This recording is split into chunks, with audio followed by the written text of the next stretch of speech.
Welcome to Under the Onion Skin, the podcast to get closer to independent animation directors and get to know some behind the scenes of their short films. My name is Giulia, and each time I talk to a different director about a short film they made. With this podcast, I hope to be able to capture a glimpse of what I love mostly about festivals, to have something to listen to when we're back to our regular lives, but above all to celebrate beautiful films, talented artists and storytellers. Welcome to Under the Onion Skin. I'm so glad to bring to you today on Under the Onion Skin this chat I had with the amazing British director Joseph Wallace. We had the chance to talk about his stop-motion film Salvation Has No Name during Annecy Festival in June 2023. This was a special meeting with Joseph since I first met him in January 2017 in Viborg, and that was the first and last time we saw each other in real life. But over the years we managed to keep nicely in contact, and I was so pleased to see him and celebrate his achievements at this prestigious festival. In this episode, among other things, we talk about struggles during pandemic, crowdfunding and theater. So when we met in Viborg, and that was 17, yeah, you were writing. Yeah. So that was the first development stage. Or kind of. Well, no. I mean, I had the idea in 2014, when it was almost, it was 2014. I was still living in France, and and it was like the beginnings of the European refugee crisis. Yeah. And it came from a place of fear, basically, because I thought I'd grown up in a world where racism and sexism and everything was like a thing of the past, and then you realise that history is just cyclical, and we sort of forget the events of that happened, whatever, 100 years ago, whatever. So it came from that, but then it was like I was living in France and moved back to the UK, and so I was just developing it little snatches of time in evenings and trying to do little applications for stuff that I never really got any funding for because there wasn't a proper animation fund in the UK. So I was applying for like arts funds or random stuff like that.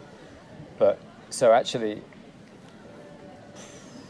I suppose, and I'd done another funding application in the UK, maybe that was in 2016. So 2017 was I think that was the first time I'd written a draft of the script. I had I had a treatment and stuff like that, but it was in some ways the first proper stage of development, getting that residency. That was the thing that sort of kicked it off in a way. And when I was doing ASF, I was like developing my grad film, because I was still studying, which I don't think you can do anymore. But no, I think now it's postgraduate. It's after graduate, yeah. So Peter and I, there was a few people who we were studying, and we did this on the side. So we were kind of pitching our grad film, so that was The Man Who's Afraid of Falling. But then obviously I discovered Open Workshop and everything, and that whole setup from doing ASF. And I think, to be honest, ASF really, like for a lot of us, that sort of kick-started my career in a way, because it sort of created all these organic connections with Europe, and we learnt about co-production and how this international scene can work. And so I knew about the Open Workshop, and I was like, well, I'm going to apply and try and find, because when you're in normal life, it's hard to develop stuff. It's hard to, like I'm finding at the moment with the feature film, it's like a lot of the companies I'm talking to, they want a 5-page, 10-page treatment of the narrative.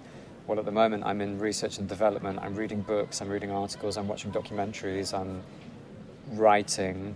But writing an 8-page treatment isn't just the time to write the 8 pages, it's the time to construct the entire narrative and the research and everything else, to go, okay, maybe I'll deal with this, and I'll have this scene, and I'll have an element of that, and this would inform this theme. And so it's like, there's always this period of unpaid development. So Open Workshop was great, because it was like, okay, I've got 1 month, and I'm going to write at least the first draft of the script, basically. And I knew it was going to be a longish film, because I wanted to do something, because all the other films I've made were only like up to 5 minutes. So that was the intention from early on, was to write something longer. So you were only 1 month in Viborg. Yeah. So we were super lucky because we met in that time. Yeah. it was lucky that it crossed over with ASF. Yeah, because when it was like February or something, wasn't it? January. It was 2 weeks in January, and maybe I stayed a little longer. Oh yeah, like okay, that. yeah. Yeah, and it was good. I mean, I always find January to be a hard month anyway, so it was nice to like fly to Denmark and have a real purpose to January. Not that the weather was any better than the UK, but at least I was like doing something with intention. Yeah. And we did, and I probably wrote a few drafts of the script whilst I was there, and we had feedback from the script consultant, and I also started putting together like the festival spreadsheet and all sorts of random things. Oh, and I made a prototype puppet as well in like 2 days. I think and I remember that. then I took pictures of it, because then we applied for the Visegrad Animation Forum. I remember we came to visit, those cubicles, and there was your corner, and you showed us this, Probably like a mess of like cork shavings and paint and stuff everywhere. Exactly, cork. But did you already have, back then, did you already know how to produce, or it was just you? But yeah, the producing side, I mean, on Salvation, I'm an associate producer. Yeah, I'm an associate producer on that because I was working with Lauren Dunn from Delaval Film in the UK, and she hadn't done animation before, so she's an experienced producer in live action, and now actually she's really just focusing on feature films, and she's kind of probably one of the biggest, up and coming producers in the UK, but she hadn't done animation, so it was like I ended up feeding in a lot to the production process because of that. But wasn't that a problem, to be both in the production and I mean, the whole thing was a super low budget production and very under-resourced, not out of intention, but just by the nature of making an independent adult animated 17-minute drama in the UK. Yeah. So there was a lot of stuff, like Lauren, the producer, had a lot on her shoulders, and I had a lot on my shoulders in the production, because I was producing, I was directing, I was doing this storyboard, I was DOP as well, I was making the puppet. I mean, we had other people feed in alongside, but it was like a lot of stuff was on my shoulder, which I wouldn't want to do again. But I think it was good, and also because Lauren hadn't done necessarily an international co-production before, and because of ASF and the training and everything, I sort of knew more about how that would work. So there was certain finance that I brought in and certain partners that she brought in, so it was more of a collaborative process in terms of figuring out how we would get it made, and we ended up with kind of a Czech co-production and a French. And this started already before ASF or right after, or like? I was working with Lauren before the residency. Yeah, so it was like me and Lauren in the UK, and then I did the open workshop residency, and then we got selected to pitch at Visegrad. And Lauren couldn't come to that, but Fran, the other associate producer, came, and we pitched there, and we won the pitching prize, and through that we met Mikhail Podradsky, who works for Animation People, and he came on board as the Czech co-producer. And originally it was just going to be UK-Czech, and we started shooting and everything, and then COVID happened, and one disaster after. I mean, it was like the hardest film I've ever had to make. And the Kickstarter was already there, or the you Kickstarter was because of COVID, so because we had to leave Arbman. Arbman had given us studio space in Bristol, and then we had to leave, and we needed to move studios, and there's a lot of money we'd lost from animators that were supposed to be coming and everything that couldn't. Yeah, just sort of shedding money. So we did the Kickstarter to sort of be able to like remount the film and find a new studio and everything else. And during that period, then Autour de Minuit found out about the film through the Kickstarter and wanted to be involved. So they came on kind of much later. That was 2020, I guess, during lockdown. And they brought in these kind of broadcast deals and stuff, and then so that helped then actually get back on our feet. So when we started shooting again, because the original shoot in Arbman, it was me, 2 animators and 1 assistant, and that was the entire crew to do this epic 17-minute film. And we would never have got it finished, to be honest, I think, if we'd have stayed at Arbman in that way. So with the Kickstarter and then the extra money from France, we remounted the shoot in Manchester, and then we had more people helping. Yeah. We were able to have like some more, because I learned very quickly that, I directed and done the cinematography for stuff in the past, but quite small projects, and this was like multiple stages, much more detailed, expressive character animation and everything, and it was just really difficult doing all that stuff at the same time. So we had a couple of like camera people come to join me, and more help basically to get it done. Yeah. So the Kickstarter was in the end not just, the financial help that in the end you managed to reach, but it was also great to share awareness about the process and the film that was going on, so that you found actually a Tour de Minuit and... by great. chance in a way, And then Lauren had suggested that we set up an Instagram talking about social media and everything like that. Right. And originally I was like, no, I've already got an Instagram, I don't want to start another one for the film, because what happens after the film is finished is just kind of weird. And so but anyway, she was like, no, I think it'd be good, people want to see behind the scenes process. So we started this Instagram for the film. And then it grew it was interesting tonally, because I think when I'm on my Instagram, I was much more like professional and this is my name and everything, and suddenly when it was the film, and also it wasn't just me posting on it, there was like a few of us who had the login, and it became more of a community thing, and I could sort of be like more, I don't know, relaxed and playful with what we were posting and stuff. And at some point that Instagram had like more followers than my personal account, and I was like, shit.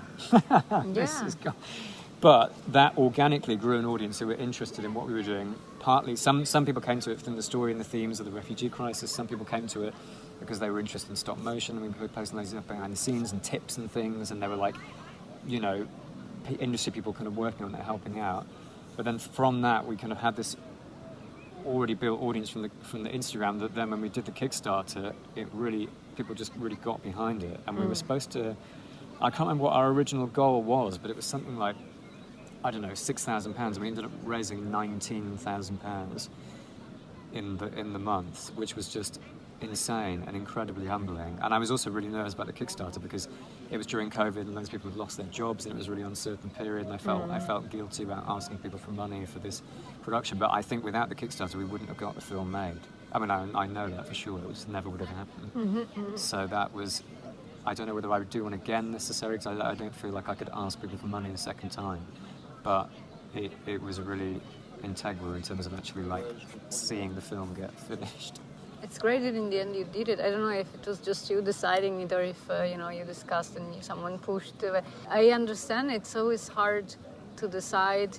Let's do it. Let's ask for money, but also let's set up this thing, because it's not easy to set up a Kickstarter. No, it was a lot of work. It's a lot of work. I remember I considered it for like a second when I was trying to make my short film, and then I was like, the work I need to do to set up the Kickstarter and shoot the videos, I can start animating. Start the film. Yeah. No, there was a team of maybe 4 of us, me and kind of 3 of the production people, who we spent 1 month preparing and then 1 month running the Kickstarter. But it was during COVID, so it was during lockdown, so it was sort of okay. It wasn't like we were losing time or something. There wasn't really that much else we could do on the production, so we did that, and it still wasn't perfect. There were things that went wrong and things that I would have done differently, but somehow it just reached the right people, and I don't know. Yeah, we were just blown away by the response. I think it's like I wouldn't want to do it again, because I think you can only do that kind of thing once. No, I don't think so. And as you said also before, it's not like it's you doing it. It's a company, it's a producer, so who knows?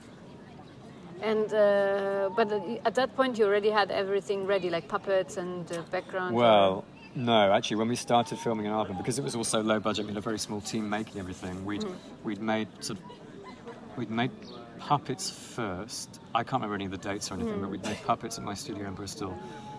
And then I did the Sparks Brothers for Edgar Wright, so I did this feature film, suggestions for this feature film that was sort of, I went out and did that, and then we came back, and the puppets weren't really finished, and because I was carving all the faces and everything, and I hadn't done that, and then we made all the sets, and then we basically started shooting at Aardman, but the puppets weren't really finished, and there was a lot of stuff that needed doing, and so we had like Arnau, Giulia Montesinos, who's an amazing Spanish animator, and then Jodie Meredith, who'd worked on Fantastic Mr. Fox and loads of amazing films. And Jodie, who's this like feature film animator, was like sat painting mountains or something. I was like, oh god, this is terrible. But he loved it, and he was like, he really enjoyed that kind of slightly more spontaneous way of working. But we only had him for a certain amount of time because he was going to go to Pinocchio. But anyway, then suddenly COVID happened. And we just got up to it. So still there was quite a lot of puppets that weren't finished. But we finally got into a rhythm with the shoot where we were like, OK, we're getting seconds a day and this is good. And we got lighting set up and we kind of figured it out. We got the setup at Aardman. And then COVID happened. And then Lauren was like, yeah, I think we need to... Close. Yeah, because in the UK the government weren't doing anything. They were terrible. They were just like, yeah, carry on, nothing, all fine. And Lauren really was like, I think we should stop because I think at some point they're going to force us to stop. And then it happened. The government suddenly said, right, tomorrow. It was like that evening. It was like, right, tomorrow everything's shut. You can't do anything. And we were like, but we have to like sort stuff out. So I think the next day I went back to Aardman. I grabbed as much as I could and I took it home. So we were like, I was finishing things during lockdown. For sure, that had added an extra level of obstacles to the whole process. I never thought it would be finished. When lockdown happened, we had to leave Aardman, and I was like, yeah, this is the end of this film. Because every stage, it was like a chat. And not every project I've done is like that, but every stage of this film, it was like, you just came up against a brick wall. It was like there was another mountain to climb at every single stage of the process. In the development, in the making of it with COVID, and financing, and then this post-production company pulling out at the end of the project. It was like consistently challenging. So it's still like a miracle to me that we actually finished this film. And now you're in Annecy, sorry. Now we're in Annecy looking at a beautiful lake, yeah. So it's going to screen this afternoon, and I've never screened here before, so it'll be, that feels like a kind of milestone. Is this afternoon the first screening you are attending? Yeah. Oh, wow. Yeah. Oh, that's very cool. Yeah, because I don't really want to see it that much anymore, but I'll see it. Well, in the this is common feeling usually when you finish a film, especially such a long process. You want to move on, and the bad news is the next 2 years you have to talk about it. Yeah. I think there's a lot to. It was a big learning curve making something on this scale and with a bigger team. I think for me as a director, because when you do stop motion, you sort of, I don't know if it's a blessing or a curse, but you learn to do everything, you know? You learn to like make the puppets and do the lighting, and there's this like, again, this auteur sort of holistic approach to the process of it, which is kind of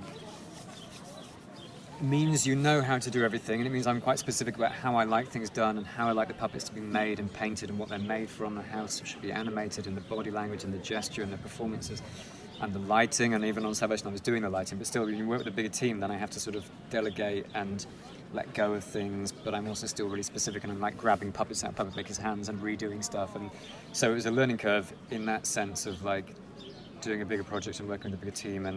And we didn't really, I think the main thing was that we didn't really have any heads of department. It was just I was head of every department, running between the model makers, the puppet makers, the people on the shoot stages, then doing the cinematography and then briefing an animator, and it was just crazy. But does this mean that you had more like administrative role, or like more, you didn't really had the chance to do or to animate yourself, or how? Well, I didn't animate that much in the film. I animated a couple of shorts. I animated a few, one of the cutout sequences because it was done later when we were in post-production. Yeah. And I decided I wanted to add this extra beat into the story. But that was good, yes. But no, I didn't really. But I'm not really a very good animator, and I don't. There's people who are much better at animating than me and performing. And I much prefer, designing and directing and writing and kind of, getting a performance out of an animator. So I'm quite happy not animating. But it was just too much. It wasn't super. I mean, maybe earlier on it was more administrative. When we were in development, we were financing and stuff like that. I was doing a lot of stuff. But on the shoot, it was more like I was just doing everything. I was like painting a background and then briefing an animator and then carving a tiny hand in a different shape for a specific shot, and then lighting another scene, and then briefing a lighting person, and then I don't know, and then set dressing something else. And so there were people in and out of it with me, but I was and I like that. I don't know, I think I'd probably find it a little bit frustrating being on a feature film where I'm literally just going around with somebody on a clipboard telling other people what to do, and not, it's nice like getting in and doing a bit of painting and posing puppets and things like that, because stop motion is hands-on, and if you're just looking and talking, then I might as well be doing a CG film. That's very true. I mean, it's good, I think, topic-wise, that it took a long time, but it's still a very important topic. So Yeah. that's Right. great. Yeah. That it's a green, how to say, evergreen topic. Unfortunately. Well, yeah, I was going to say, yeah, unfortunately, yeah, it doesn't go away, and it's sort of become, even more relevant. I mean, history just repeats itself all the time, doesn't it? It's like with what's going on in Ukraine. There's now thousands of displaced people from that country. But did you, because you didn't have a screening yet, but did you already have some like feedback from people? Like, did you here in Annecy, or in general? In general, yeah. I mean, we partnered with this refugee charity called Choose Love in the UK, and we've done a few screenings with them, where we've sort of used the film as a, I don't know, like a catalyst, as an activation sort of piece where it can encourage discussion and talks and things. We've had Q&As at the BFI where we've talked about the issues that the film raises thematically, and that's been really nice. And there's been I think that the thing that kind of moves me the most, or is most satisfying, is when I've seen people crying, or when people have said, it really moved me to tears. To do that in 17 minutes is really, just kind of humbling, because it is a sort of emotional story, and the intention was to try and make something which was like a sort of powerful piece, and also to tell a kind of story that maybe isn't often told in animation, but to deal with it in a sort of poetic way that animation is great for, because I think live action is like prose and animation is poetry. It's non-literal, and you can use it in a metaphorical way. So I think as a medium, it really lends itself to like politics and things, because you can not be so on the nose. You can use this metaphor and this sort of more liberated storytelling technique to sort of comment on real life, but through this lens of animation, because it's not like looking at actors, which is looking in the mirror. With animation, we're kind of looking at drawings and shapes and colours, and so there's a level of abstraction that means you can deal. Yeah, I think you can put much more subtle, many more subtle details, and we fundamentally read it in a different way to how we read live action film. So you can deal with quite hard-hitting stuff or uncomfortable stuff. It's not like watching that in live action, which is more like reality for us, even though that's obviously heightened, but we can kind of deal with those things in a different way in animation. Yeah. And now that you mentioned this, you mentioned poetry and prose, I was thinking about dialogue and language. You have like a sort of storyteller, like a sort of narrator. Yeah, I mean, it's a quite dialogue-heavy film, but it's not all about the dialogue. It's sort of, that goes hand in hand with... I mean, that's the great thing about animation for me. It's like the music, the visuals, the dialogue, the aesthetic, all of that pushes together to kind of make something which is bigger than the sum of its parts. And the script is quite... I mean, the whole thing's quite theatrical, and the script is quite sort of... not that I want to compare myself to Shakespeare, but it's intentionally, Shakespearean-esque in terms of the dialogue and the... it's kind of written in like a fable kind of way, because I think the whole thing had to operate in this like almost like a folk tale or a fable. Yeah. That it's non-literal, that it's a metaphor, that it's not, and also because, the refugee woman's story is not my lived experience. So framing it as a story within a story, the film at some point became, because I was really concerned as a writer, as a director, that this isn't my story, and who am I to tell this story? But I also feel as an artist, we have this platform and there's a responsibility to tell stories that matter and to make works that provoke discussion and thought processes and sort of, highlight certain things. So I knew I wanted to make something about this subject matter, but it's not my lived experience. So through the like dilemma of, oh God, how do I approach this and make something about this thing that's important, but it's not my story, then it became about storytelling itself. It became about these sort of, disillusioned, these sort of misaligned circus performers who are telling a story which isn't really their story to tell, and consequently they sort of the woman in the film is having her story told for her. And so it was about, how in the press, refugees were painted under one big brushstroke, and you'd never really heard individualized stories. It was really just a sort of, generalized account of what was going on, and it's easy to then vilify people in that sense. So when she does talk, she's not understood. It's only, then at the end of the film that she gets to have a voice once she's escaped from the narrative. Spoiler. Right. But you have to tell me, what do you think about onions? Yeah, I think I eat probably quite a lot of onions. How do I like to eat them? I mean, I like fried onions. I make lots of curries, and if I'm cooking like Asian food, I'll use spring onions, green onions. If I'm cooking curries, I'll often make a curry paste, which will be red onions, chilies, garlic, ginger, spices and nuts or whatever, and I'll put those together in a blender, and that will be the base of the curry. Nice, like a paste. Yeah. And you lightly fry it, and then you add the rest. And then I add all the rest of the stuff, the coconut milk, the aubergines or whatever. So that's it's part of the base. Yeah. Nice, thank you. I hope you enjoyed this lovely chat by the lake, and that you'll manage to watch Salvation Has No Name soon. In the meantime, you can find and follow Joseph on social media and check his work at Joseph Wallace Production. All info and links are in the show notes. This was Under the Onion Skin. Thanks for listening, and until next time, with another director and a short animated film. Ciao!